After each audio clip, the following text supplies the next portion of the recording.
Welcome back to episode 12 of the Hank Perrin podcast. I'm your host, Hank Perrin. So today we're going to be doing a little bit of a different style podcast. So what we're going to be doing is I reached out on my Instagram. So if you follow me on my Instagram at the Hank Perrin podcast, and my personal Instagram at Hank Perrin, I reached out and put a story up, and I just said, "Hey, ask me some questions." So what we're going to do is I'm going to answer some of your questions, and then maybe I'll talk a little bit about where the podcast has been. I know I said I wanted to do a bunch of them this year, and unfortunately that just didn't really work out. But that's kind of somehow I feel like it was meant to be because that's how life goes. I wanted to wait until life calmed down a little bit. I'm gonna dive into the questions, and I am gonna say who asked me the questions if they don't want me to. I'm sorry. It's a new thing that I'm trying to do, especially when I'm doing a solo podcast. I'm gonna try to podcast more frequently, even if it is solo. I do have some podcasts hopefully lined up. I always like to say hopefully just because plans can change. People get busy, there's family stuff, whatever it be. I would like to get some podcasts out soon. Some of them will be kind of virtual, like they'll be over this app that I use called Riverside. And basically I'll invite them and it'll kind of be like a Zoom thing, but that's just because some of the guests are quite far away. They are, in Ottawa and Toronto, wherever they are. And I just want to be able to give you guys content and, give the people who support me the things that they desire. Right. So we're going to dive into some questions here. Darcy Port, shout out Darcy. Darcy's a close friend of mine, one of my best friends. He said, "Will you answer this question on your podcast?" Yes. Yes is the answer. I will 100% answer it on the podcast. I figured we'd get a lot of the sillier ones out of the way first. So yeah. So then, yes, I would. Marcus Michaud asked, "Am I your best friend?" You're one of my best friends. Yes, for sure, Marcus. You're one of my best friends. In terms of being my best friend, I don't really try to rank my friends as like who's my best friend. I really just try to think about having a group of best friends, and obviously you're very much in that. I wasn't even in your groomsmen, so I mean that tells you all you need to know. Only Marks will really get that. Um, am I coming to Hoop? This is also from Marcus Michaud. Are you coming to Hoop at 12 tomorrow at RMC? No, I will be reporting this podcast about when that's supposed to happen. So I will not be at RMC today. For anybody who's curious, I'm watching the Ireland-England game from last week as kind of a background so I can have something to stare at other than the screen. I'm not going to be distracted by it because I've already seen it, but I felt like it'd be fun to throw on because it was a good game and it worked out well for Ireland. Rebecca Lang said, "Not a question, but I just want to say I'm proud of you and Bree for everything, and I miss you guys. We very much miss you too, Rebecca. Hope things are good with you. I saw you were in Italy, which is really cool. I'm not sure if you got to check it in the Olympics, but that seemed really like a really cool opportunity to go see a place that many people don't think that they'll ever see. So I think that was really cool. I hope you're doing well, and please let me know when you're back from your trip. I'd love to get together and have you come see our new place." Sean Ryan Radio said, "When are we doing our podcast?" I'm very hopeful that we can get to that soon, Sean. I'm really, really hoping, especially now that I'm using Riverside, not a sponsor, but shout out to Riverside. I'm really hoping that we are able to do it sooner rather than later, and especially knowing that there's a way where I can do it over Zoom and we can just kind of connect and both be on there. That's definitely a way in which I can see us getting it done very soon. Hopefully, I will reach out to you after this with some details as to when we can do an episode. Great question from my brother-in-law, Phil McLean. What do you do to deal with stress or periods of feeling down? Something I like to do is I like to get back the little things that I love would be the best way to put it. Like I love to watching rugby is an example of it, or playing video games, or I like to even just try to take a walk and try to list the things that I'm grateful for. A huge thing that helps me feel better when I'm feeling down is, reflecting on my life and realizing that, opportunities and situations could always be a lot worse. Obviously that, you can always say that, but I think that just understanding that, there's going to be down times, and it's just being grateful for all the great times you've had and reflecting and looking at that. I think that a huge thing for me too is just being able to look at my situation and just think, okay, well, how can I make my how what can I do to make myself feel better, right? And I always like to think, okay, well, I like to try to do the little things. What are some little things I like maybe I'll eat my favorite meal, or I will go get a workout in, or I'll go, like, especially going to play like rugby, for example, like touch or something like that always really helps. In terms of things that are more individual, like individual things I do, I will watch like my favorite YouTube videos, and just kind of try to hit a reset button, so to speak. You can always, a small thing I always like to do is I try to take a shower after every day, just to kind of help myself reset, especially after a long day, because sometimes when you're working with kids, it can be a long day. And so, yeah, I think it's important to hit that reset button and be able to, when you're feeling down, just get back to the basic things you love. Um, and it's even just thinking about what's something I haven't done in a while that I really enjoy doing, and trying to do that, obviously, if you can. That's a wonderful question, Phil. I'm really glad you asked that. There's lots of periods of time where people are feeling down, and I'm always grateful that people ask me questions like that, because it's thought provoking and it really allows me to kind of get in more in depth with people on the podcast. And I think that's the biggest thing for me, is just trying to find a moment to be grateful, and really getting back to some basic stuff that I love doing. It sounds very simple, but sometimes it can be hard to be like, oh, well, I really like to take a walk, right? So I'll do that, and that'll help me feel better. But is just stacking those basic things that you like to do, to make yourself feel better if you're feeling down. Great question, Phil. Thank you. Oh, I didn't mention this, but the podcast is going to be about 45 minutes to an hour today. So I'll go into, we're gonna do the questions, and then I'll go into what I've been up to and how things are going and things like that. Not that that's what people are tuning in for, but just to give people some updates.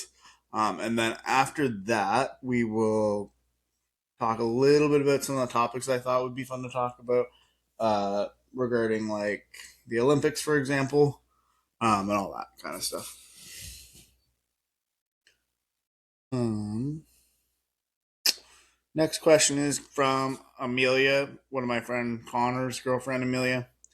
She said, thoughts on trading your money slash properties away before declaring bankruptcy and monopoly. It's not necessarily, and they're saying this because I actually had a moment where we were playing Monopoly, and I got quite frustrated because the properties were being sold for $1 to someone, so that they allowed that person to stack properties. And it's particularly because, not just because it was their partner, but I feel like in that situation, I feel like it's almost, you should treat it almost as an auction, or at least allow somebody to try to pay fair value for those items. And that would be where I would say is like, I want to see people either get an opportunity to match that, or what I would love to see is somebody playing, like, let's say you paid 50 under because you really negotiated. Like, I'd like to see a negotiation process. I just think that giving your properties away for $1 when you're about to get out is just kind of like, it's not cheating, obviously, but it's just in bad taste. Like, it's doing something in bad taste and knowing that you're doing something you probably shouldn't be doing.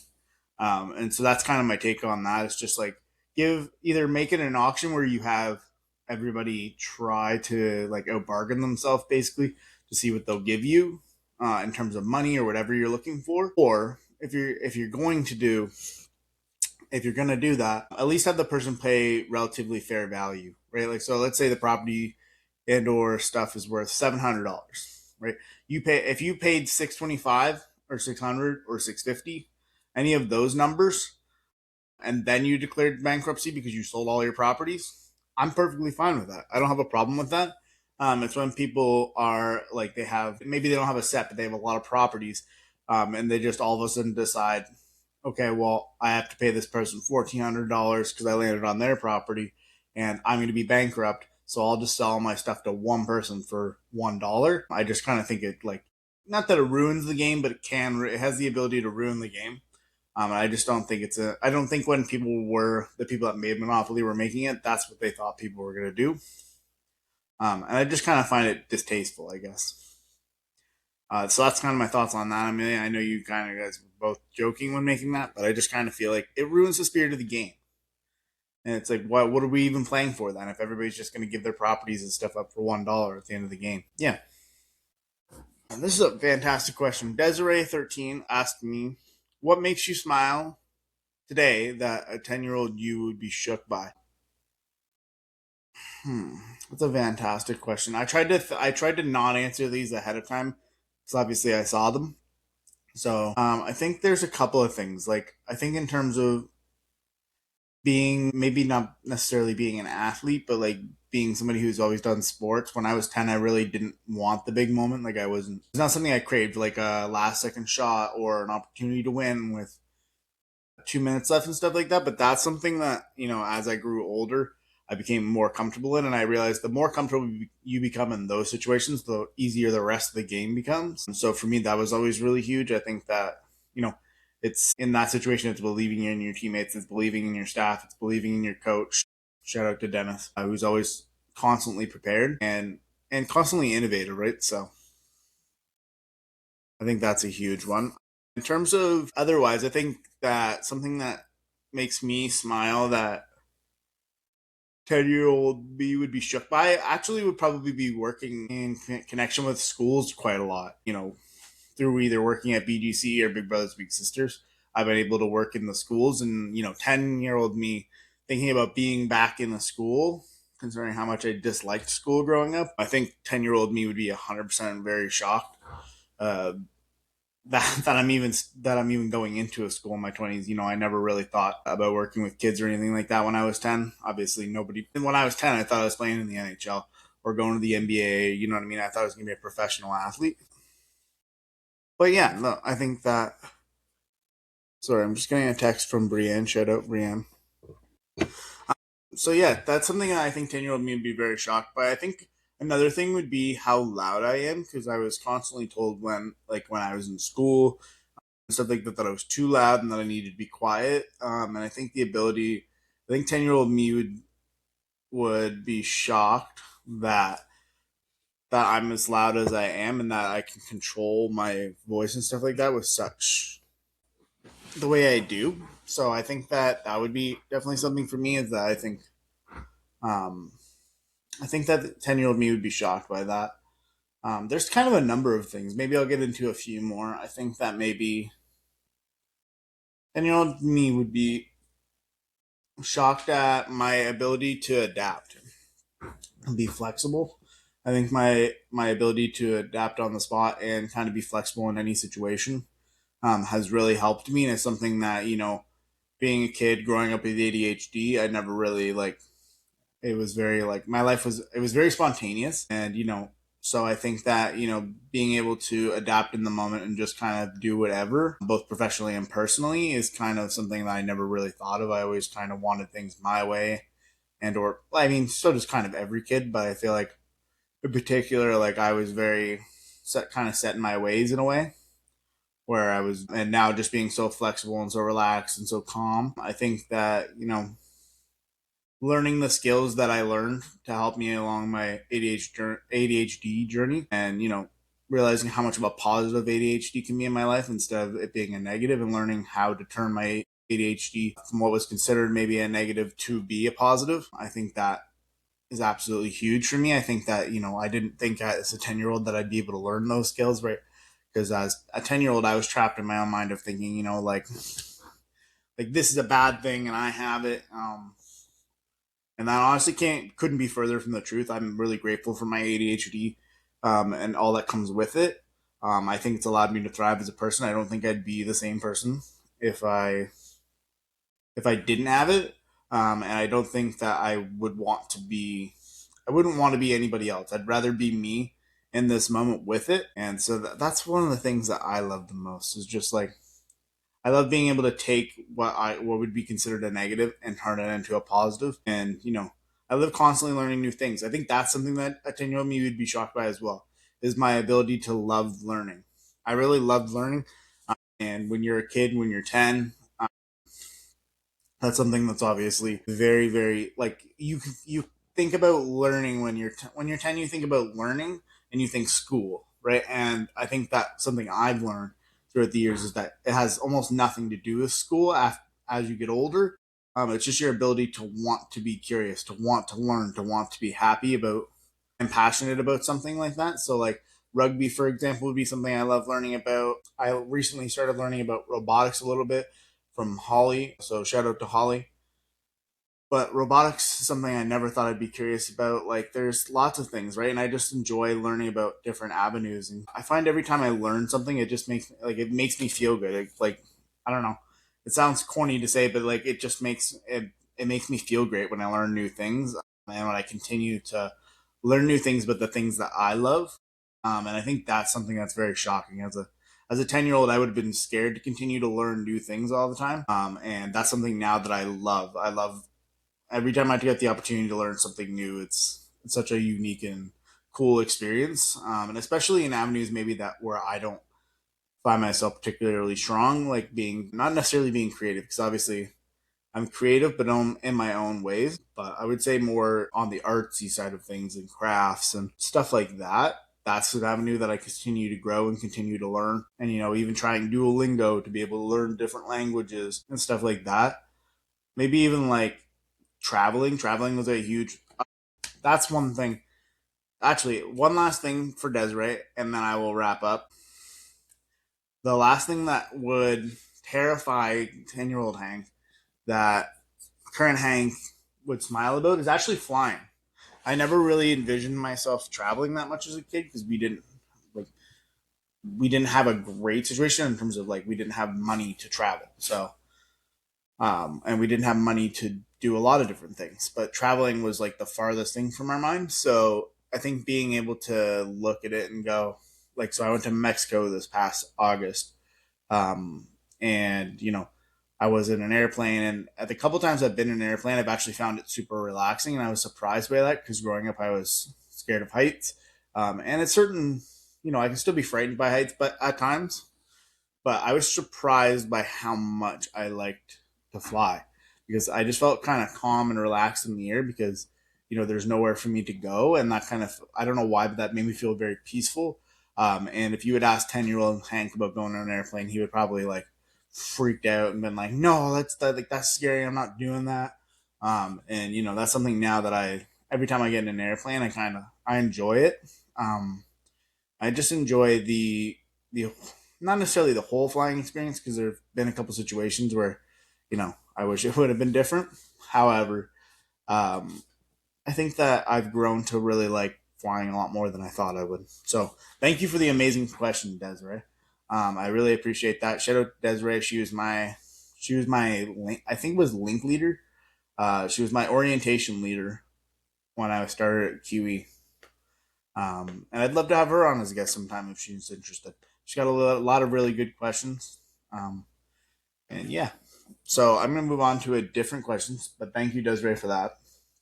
Lucas, shout out to Lucas, said, if birds didn't exist, would humans still yearn to fly? Yes, it kind of ties into, I'll tie it into the last one.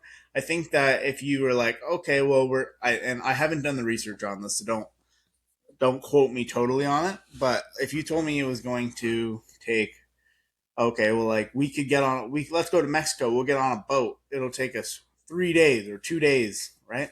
You'd be like, no. So I think that for me it's the ability to save time. I think that we save a lot of time flying, so yes, I believe that we would for a number of reasons, right? I think that, like I said, you wouldn't want to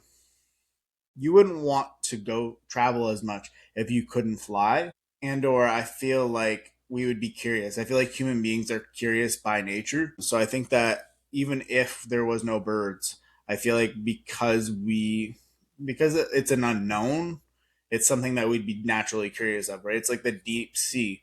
People are naturally curious of it even though we don't know what's down there, right? Like we've only discovered, I believe, this, like I said, I'm not doing research on this in the moment. However, I know that last time I remember, I think we had only discovered like 10 or 11% of like the ocean, but doesn't mean we're not naturally curious by it, right? So I think that's a huge kind of comparison, if you will, is just that we're naturally curious about the sea the same way I think we would be with the ocean, even though we are unaware. So that'd be a particular situation in a good direct comparison where I think yes, we would still be interested to fly. I also think that it would be very interesting because if birds didn't exist, I wonder if airplanes would exist, and I wonder if helicopters and stuff like that would exist. So I wonder if people would. I wonder if yeah, it's a very good question. I think yes, but I think there's definitely a side of it where you could say no because we wouldn't know what's up there and we wouldn't care, right? But I like to think that human beings are more naturally curious than that, so I would say yes. Hold on, sorry, I'm just answering a question. Sorry, I'm just answering my beautiful girlfriend, and then I'm gonna take a sip of this coffee, and then I'm gonna move on to the next question here. I believe these are all going to be from Kirsten. Shout out to Kirsten. She's also one of my best friends. We spent a lot of time together, especially in college. She actually helped me um, meet my lovely Brienne. Um, yeah, and so she's fantastic, and I owe her a lot. She taught me a lot of lessons that I probably wouldn't have learned until later into my 20s, very early into my 20s, about being responsible and being responsible. I think responsibility, organization, like, and work ethic, honestly, a lot of like I didn't put a lot of work into my schoolwork, and being around Kirsten and Brianna all the time, and like how realizing how much passion and how much effort they put into their stuff really made me realize how much better I needed to be as a student and how I was kind of half-assing learning. uh, this next one is from Darcy Port, again. What is your greatest accomplishment in life? What keeps you motivated? That's a very interesting question. I'm not going to be mean to Darcy, even though we joke with each other a lot, make a lot of jokes to each other. But I'm surprised. I'm kind of surprised that you would ask that question. I guess the what I would say. Well, how do I put this? How about I give 5 achievements that I think I think graduating high school first was a huge thing for me. I had a really massive journey during high school. It started with in grade 9, getting in fights in the first week of school. Shout out my friend, one of my best friends, LJ, still to this day, like a really good friend of mine. But got into a fight in the first week of high school, and you know, it was a very interesting grade 9 year. I learned a lot about myself and who I wanted to be, which direction I wanted to go in life. And then in grade 10, spent a lot of time with some friends, not going to school a lot, doing things that were taking me in a different direction than maybe I was hoping. Even though I was having fun, I was doing things that maybe I shouldn't have been doing. And so, I think that huge had a huge effect on it. Then grade 11, kind of refining myself, having to go to second chance, which there's nothing wrong with second chance. And a lot of the time it works better for a lot of people, especially when they have like with the work booklets and stuff like that. But, realizing for me that, I had started out in this behavioral attendance program called Summit in grade 9. And then in grade 10, I had to fight to stay in it because I was constantly not going to class. And we'll talk a little bit more about somebody that was super influential in my life that also was involved with Summit. Two people, really.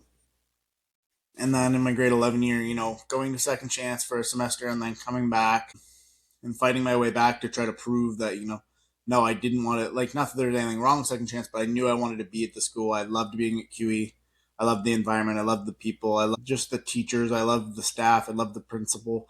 Shout out Anne Marie. And I just loved the environment. I thought that the way I was saying it to people the other day, and obviously this is more my specific experience at QE, but was that I didn't really feel like anybody really got bullied or was made fun of because I felt like everybody is kind of like unique in the way that I thought that everybody had each other's back and that we were like a specific community, a very niche community. And a lot of people who are QE alumni will understand what I mean, but there was just a huge level of support for everybody. And maybe that was due to the lack of students, but I just feel like it was the fact that the staff really bought in and they cared and loved their students, and the students really wanted to make everybody feel the same way they felt at the school, which was kind of welcome. I'm incredibly grateful for QE. And then grade 12, starting out in grade, failing some classes in grade 10 and 11, like the beginning of grade 11, and having to kind of realize, okay, well, what do I want to do? What are my goals? And grade 12 was more tough because I realized I wasn't going to graduate with all my friends. I wasn't going to be part of the last graduating class at QE, which was really tough. It's something that still I think about constantly. Um, I appreciated them for trying to make me feel included and the putting my name in the graduation ceremony thing. But it was I appreciated them for being inclusive. However, it was a situation that I put myself in, and I never held any grudges or anything like that. In terms of, I was always very appreciative of them doing that stuff. But I put myself in a particular situation where I wasn't able to graduate on time. I had just fallen, I believe, a credit or two short. And unfortunately, that's just the way life is sometimes. You got to learn those lessons the hard way to be able to kind of persevere and fight back and overcome those things. And I learned how important it really was to learn those lessons, right? I was like, this feeling isn't good, but I'll never make this mistake again, and I'll know how to overcome the situation or be able to give people information to try to help overcome the situation if it ever happens to them or if it happens to somebody I know. So I think that's hugely important. And then yeah, I learned. I think that I think graduating high school was a really huge achievement for me. I think that was incredible. I think being able to have my parents go to my high school graduation, having my name there, which I miss her every day. I think seeing that they were proud of me and how much and like how proud of me everybody was, and like when I remember when I went across the stage, like a lot of people clapped, and obviously that makes you feel good, but it also like I was also appreciative for all of those people because I think I felt very supported in the moment. I felt like people really had my back. And I knew that I couldn't let those people down, and it gave me the motivation to want to continue to be great. Yeah, and so that would be for that one. What I would say for my second achievement, and I'll try to speed run a lot of these because I understand that I'm just kind of yapping about it. My second greatest achievement, I would say, honestly, was probably winning the championship. A lot of people would the OCAA championship in 2021. I know a lot of people would say that oh, isn't it graduating college? I mean, they're two and three. They're interchangeable for me. The reason that the rugby championship for me holds a special place in my heart, well, it's almost 5 years now, which is crazy. That feels like forever ago.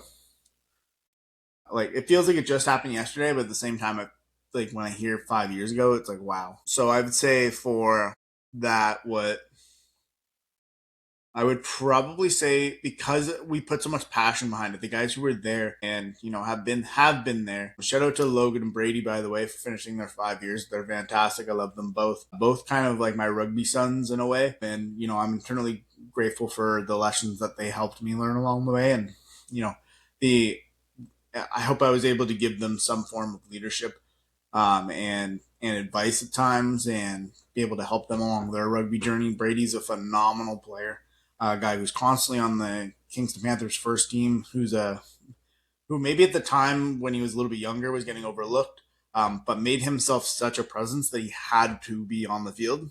And I think that through sheer work ethic and passion, he's really done that, and I know he's doing great things, and I'm really happy for him. Um, and Logan as well. Logan's doing really great things. I was really happy to see that Logan was able to come back and play a little bit this year, especially after getting hurt during the summertime, and working countless hours to try to get back just to be with his brothers one more time.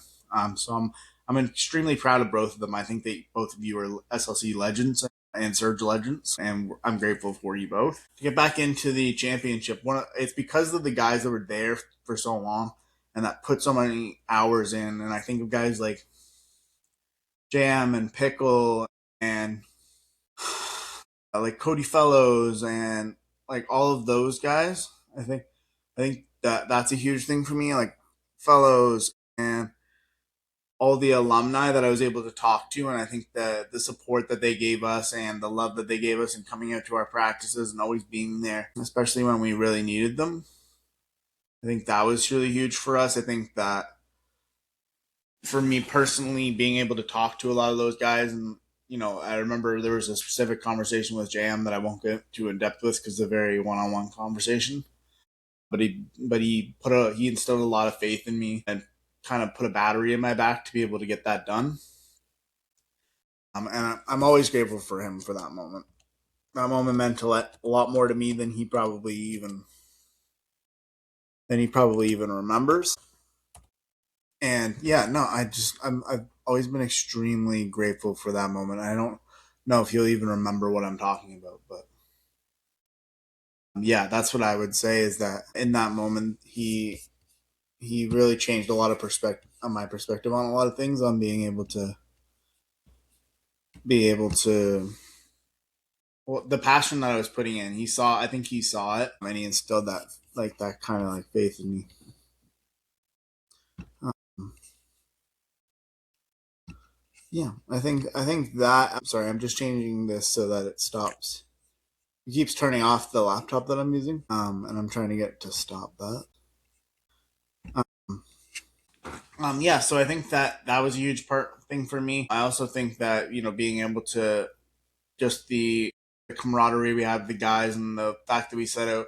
I remember saying to Josh Bars, shout out Josh, literally like in the first, I don't know, the first practice or the second practice, that we were gonna win a championship, and that was our goal. And Sam too, and just Sam Midell is like, and Josh, both legends in my opinion. Like they did so much for me in terms of Josh was such a now naturally talented rugby player, and I felt like things came easy to him. Not that he didn't work hard; he worked very hard.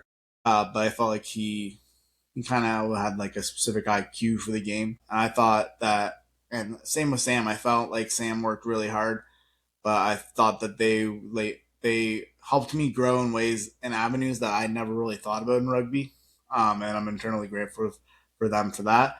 But being able to say to those guys like we're gonna win a championship, and then being able to go through with it, not just go through with it, but then on our field in front of our fans and creating countless moments throughout the season that I'll never ever forget. I think that for me is a huge point where I I loved it, and every moment every time I think about it, it makes me happy.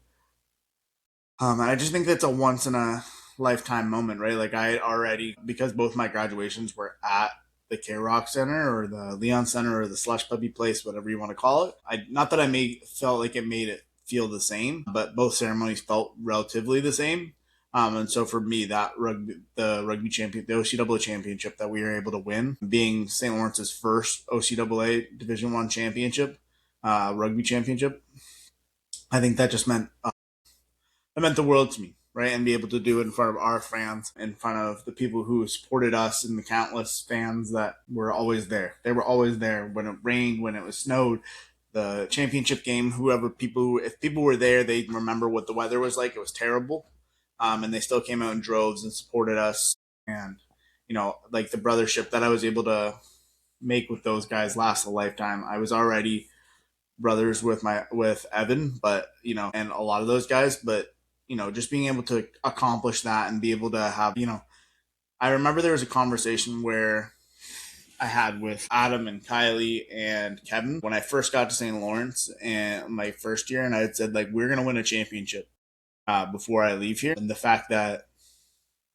I was able to accomplish that, because I feel like it's easy to say that, but only a few times does that ever really get accomplished. And the fact that I was able to be part of a team that helped accomplish that meant the world to me, and it's something that I still hold really dear to my heart. That and spending my 5 years at St. Lawrence were one of my biggest accomplishments for sure. My third one would be my college diploma and like graduating from college. I think that was really, I think I learned a lot of lessons, and I think college really meant a lot to me, being on the St. Lawrence Surge page all the time, countlessly learning things, failing classes, electives, stuff like that, and then learning how to persevere and try different things, and be creative with my learning. I think that really helped. I think it was a huger part of my journey than I'd maybe like to not like to admit, but it was a larger part of my journey than maybe I was expecting in the moment, and I felt as if it deserved mention. I think for me too, one of the things I'm extremely grateful for is that I've failed a lot in college, and not like not failed classes, but failed in some of the things that I wanted at times. I think that's important. It's important to fail. It's important to be wrong. How are you ever supposed to learn if you're not willing to be wrong and fail, right? And I think that's hugely important. So I'll stick to three, but yeah, that would be a huge one for me. But yeah, just my whole rugby journey at St. Lawrence in general is also something I hold huge value of. Sorry, and something I'll never forget. These next questions are all from my friend Kirsten. My one friend Darcy, actually, sorry, asked. He asked, what did he ask? If you, who would be the best man at your wedding? Well, Brianna and I are not planning to get married, so I'm not going to answer that. Darcy's just kind of asking that to try to get clickbait. But yeah, no, I don't plan on. We don't plan on getting married as of right now, so I won't answer that question. Who is your biggest inspiration and why? And what are some of their qualities you aspire for? Sorry, that's all from Kirsten. I'll say there's probably two or three. I'll kind of speak about each of them, and then I will talk about what I liked about them, or like what I aspire. What are qualities of them I aspire? Uh, First would be Kirsty Sultanen. She's an incredible person for the people who know her. She's the type of person that makes everybody's life better by being in it. And I don't know if that's necessarily a quality, but that's something I try to I guess replicate. One of the reasons she's my biggest inspiration is just the countless shit storms that she's able to constantly have go her way, and not only to continue to fight through that stuff and have incredible perseverance and overcome those things, but the fact that she's always done it with a smile on her face. She's always been incredibly giving and passionate and caring and loving, and like I say to her all the time, like, I owe you a lot. I owe you the world. But I think that's just who she is. That's who she is as a person, and I think she's authentically her. And that's something I try to carry into my own life, is just authentically being me all the time, and not ever putting on a mask or like trying to be somebody different. I think that's something huge. But yeah, Kirsty is one of my biggest inspirations. She's just an incredible person who does incredible things, and I'd love to have her on the podcast sometime. I think she'd be an incredible guest, and we could tell some stories about me, and I'm sure she has. But yeah, she's a huge inspiration of mine. Just the fact that she's able to fight through everything, constantly be dealt the worst hand or like bad hands, and not only stay positive, but make everybody else's life around her better. I think that's a really huge thing that I try to take into my everyday life, and just being her ability to be kind. Honestly, is just like insane to me. Even if people aren't kind to her. Biggest inspiration and why? I'm gonna go. Second person I'm gonna go is Dennis Asseltine. Dennis is a huge part of my life. Was my not only my rugby coach, but he was an EA in that summit classroom I was talking about for a number of years. But Dennis is an inspiration to all of us. I think just as he has a lot of this similar qualities that I look for. It's kind of similar to Kirsty in that way, where like he's just caring and giving and kind, and he gives his time to everybody. And the amount of hours that he spends for Panthers, just putting stuff together and coaching and constantly just being available and being willing to help people and continue to have them grow. And it almost feels like he has like he'll meet a person, and then he almost has like a game plan on how to make their game better, and like he's always thoughtful and he's thinking of others, and he's just genuinely one of the nicest people I've ever met. I don't think I've ever seen him not like, if anybody knows Dennis, they know the trademark Dennis smile. And I think just to be able to constantly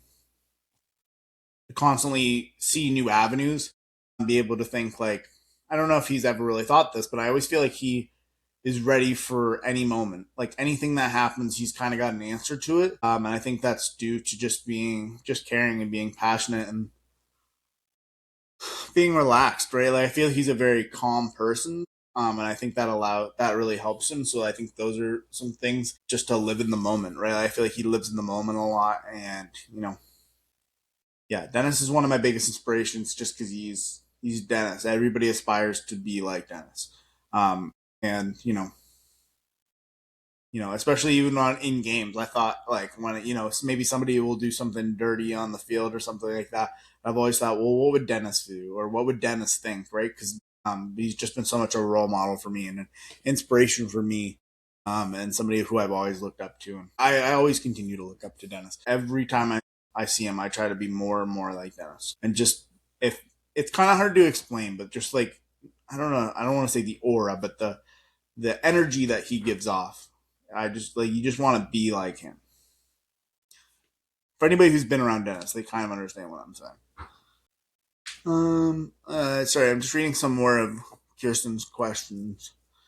She said, "Tell me a local program you think more people should know about." A local program is very specific. Huh. I'm just gonna think about that for a moment while I take a sip of coffee. I'm trying to think of a perfect program. I might have to circle back on that one because I would actually rather, if that's okay with Kirsten, I would actually rather answer that on a different podcast so I can kind of make a list of local programs that I'd like to shut out. But I want to save that question because it's an excellent question and I appreciate her asking it. But I just want to make sure that I'm answering it to the best possible way because I think there's so many programs that I could shut out. Um, Another question that Kirsten had was, "What's what's one small thing you could do to make the world a better place?" One thing, sorry, what's one small thing people could do to make the world be a better place? I think it's being considerate, right? And think about the world as like you're not the star of your own movie. You're just an extra in somebody else's movie. You know what I mean? And just treating people with kindness and consideration, and of course people are going to have their bad days, bad moments, stuff like that, but trying to be a good person, trying to do good things, in that caring, and not even just in like doing good acts, but being kind, caring for people, believing in people, I think is a huge one. Sorry if anybody didn't hear me, it's because my mic just shut off. um yeah, believing in people, I think being able to the ability to be able to give people compliments, and I think it's the small things, right? Like even being able to tell somebody like, oh, like, did you get a haircut? Oh, you like, I like your outfit today, your smile looks nice, things like that. Or I like the energy you're giving off today is always a really really really good one. I think it being more understanding of people, and understanding that we're all complicated and unique, and that we're all different. And I think that it would be boring if we weren't different. And I think that's a very, very boring way of putting it. But I think that if people were just a little bit more understanding and compassionate, about everything, about people in general, about their lives, about what's going on in the background, because like I said, you could never tell what's going on in somebody's life. You don't know what's going on in somebody's situation unless a you ask, but b unless you're in their shoes. And I think it's important to just be a little bit more compassionate and caring of the fellow human being. Be who you need when you're having a bad time, right? Like I think that's a huge thing. That would be one thing. I think those are a few different things I think would help the world be a little bit of a better place. And I'm still learning what would make the world a better place too. I think that's a beautiful thing to acknowledge, is that I'm not perfect, and I'm trying to become a better version of myself every day. So I think that those are some things I learned about trying to make myself better, is just those things. Oh my god, sorry, I just watched somebody in this, one of the England players in this game, just got his knees folded in half. My knees just screamed looking at that. But yeah, I think those are things that would help the world be a little bit of a better place. And like I said, I'm trying to get better every day about thinking about what could make my life better, what could I do better to be a better person. So yeah, I think those are some of the things that I like to think about. I wonder if I can. I'm trying to figure out how to get that to stop doing that. It keeps turning off. Hopefully, it's not cutting off when that's happening. Otherwise, that'll be incredibly awkward. But yeah, I'll move on to the next question now. I'm just trying to figure it out. Kirsten asked me a very similar question. What are some strategies that you use to persevere when you're having a low or tough time? Yeah, like I said, a lot of it for me is gratitude. Like I try to be an incredibly grateful person. Growing not that growing up in the Heights is the worst possible situation. Like obviously there's worse places A in the world.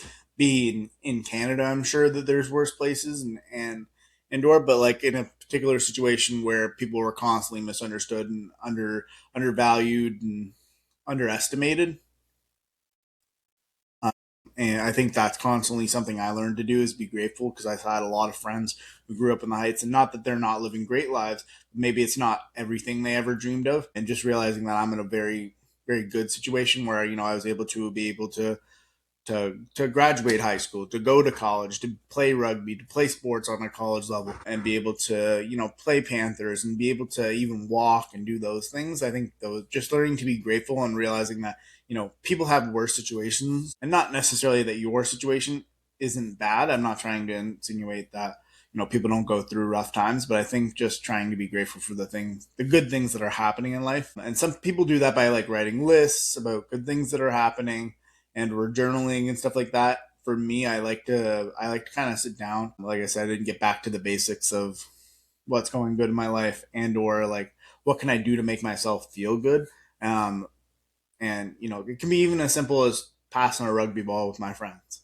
Right? It really just depends on what your niche is, and what you love to do. So for some people, it can be like coloring or YouTube videos or whatever.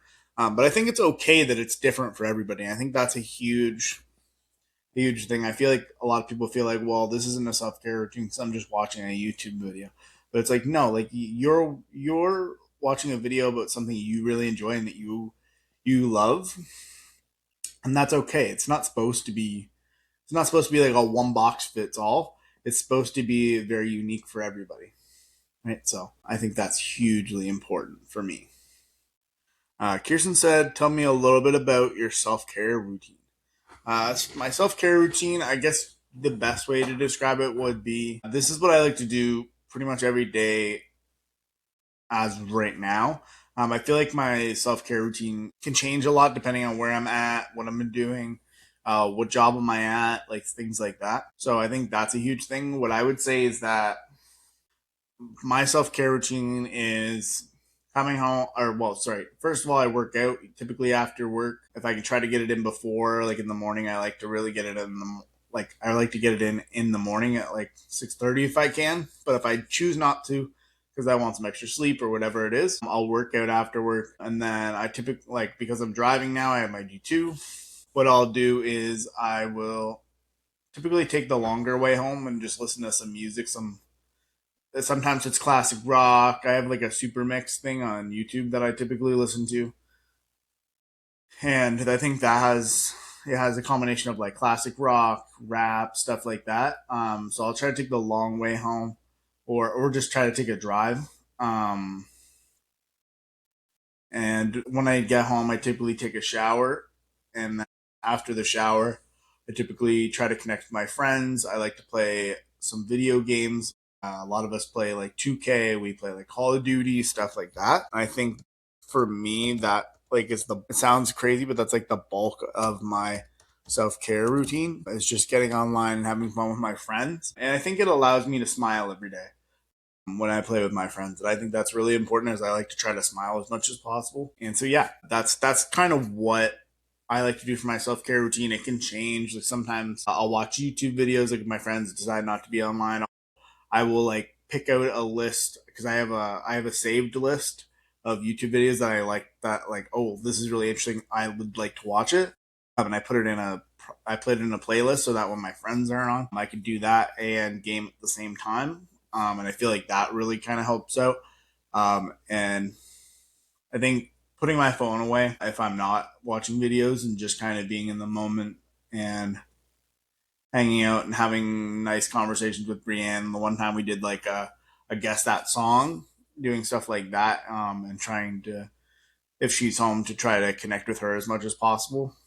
With her just being like the perfect person for me, I think that's a huge thing. But that's probably the best way to describe my self care routine. I guess I don't have it really like down to a set of particular things, but yeah, that's pretty much it. I'm just checking to make sure I'm not missing any questions. I don't think so.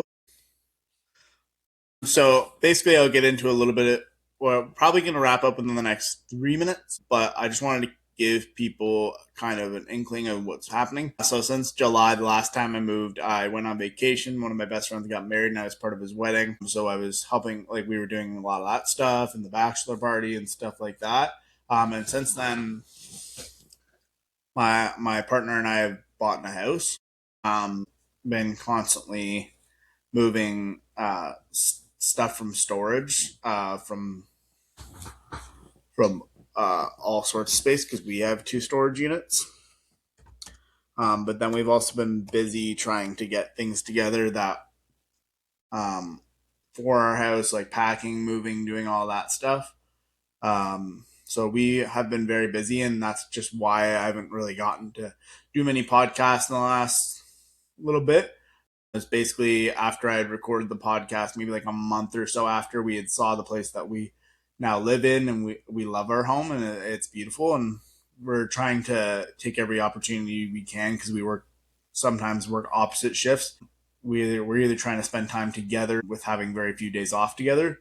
We try to spend as much time together as possible, and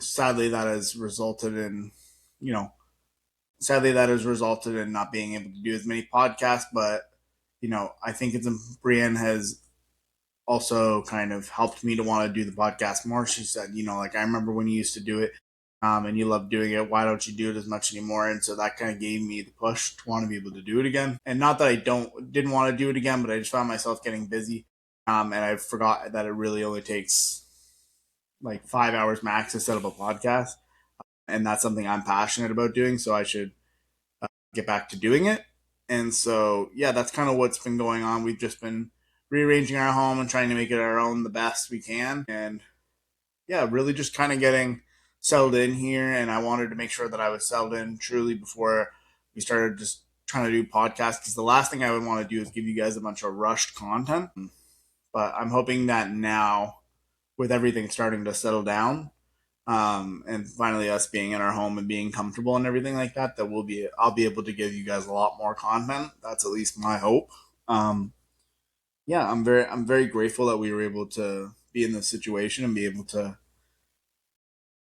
get locked in and be here for the next forever. And yeah, I'm just really excited for this next chapter. Yeah, I hope to be able to give you guys some more information about, like rugby and stuff like that as it comes along. I'm probably going to wait to talk about the Olympics in the next one just because this one's already an hour. But essentially, I was very actually, you know what? Maybe I'll chat about it now.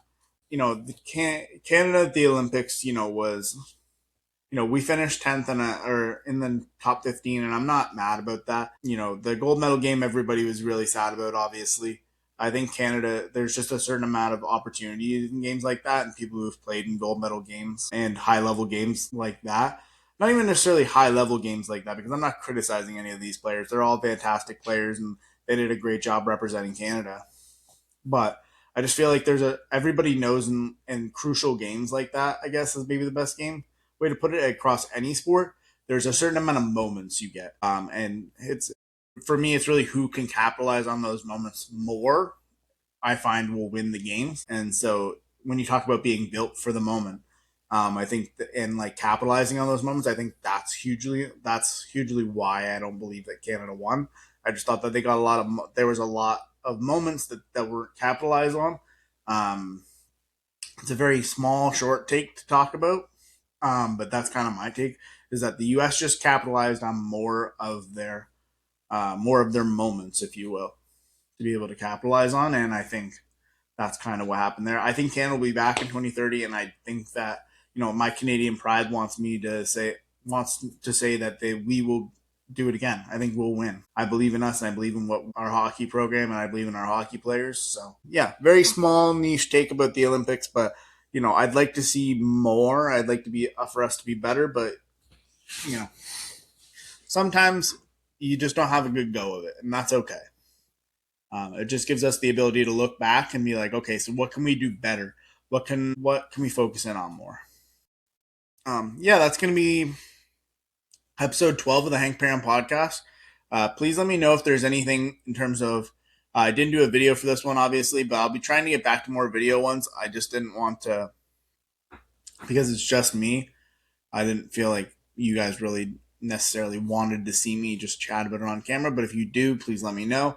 If you have any questions or suggestions or things for the podcast, I would love to be able to hear about. I'm going to try to put some clips together. It's a little bit harder with an audio podcast, but maybe I'll try to put some clips together and put them out. And I'm not on TikTok or anything like that, but if people would like me to make one for the podcast, I'm willing to do that. Um, However, if you have any suggestions, questions, anything you want, if you want to be a guest, please let me know. I'm more than happy to have everybody on. I think that everybody has something interesting that they can talk about, or interesting things that they can talk about. And I think people think that they're not interesting, but I think everybody is interesting in their own particular way. So I think it's very easy for me to try to bring the best out in guests, and I try to always do that. Shout out to Roger, former guest of the podcast. He's actually my first guest. I remember I was doing it with these little rinky mics. Yeah, it was a long time ago. Roger Romero, happy birthday.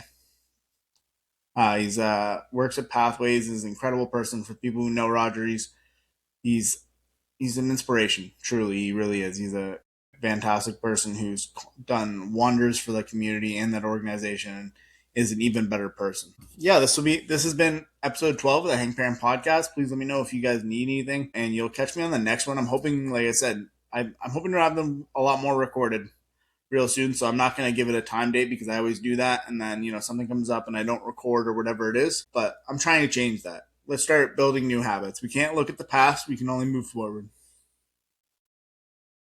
All right. Thank you guys. Bye.